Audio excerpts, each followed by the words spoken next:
ശംസും ഖമറാകയതൊക്കെയും റബ്ബേ നിന്നുടെ കുതിരത്ത്.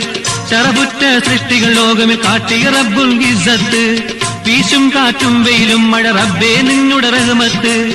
വിവരിച്ചാൽ തീരാത്തവയാണിറയോനേ നിൻ നിയമത്ത്. ഭോജരാജാവായവൻ അല്ലാഹു പരമദയാപരപെരിയവനായ എല്ലാവർക്കും കാരുണ്യത്തിൻ പൂന്തണലേകി പരിപാലിക്കും ഏറ്റവും കരുണാമയൻ അല്ലാഹു. ഇക്കാണും ലോകമടങ്കലമൈറ്റ് ഭരിച്ചു പുലർത്തിപ്പോറ്റും ആലമുൽ ഗുയിബായവൻ അല്ലാഹു പരമദയാപരപെരിയവനായ എക്കാലം നിലനിൽക്കുന്ന അനശ്വര നായകൻ അധിപതിയായ രാജസയ്യിദായവൻ അല്ലാഹു.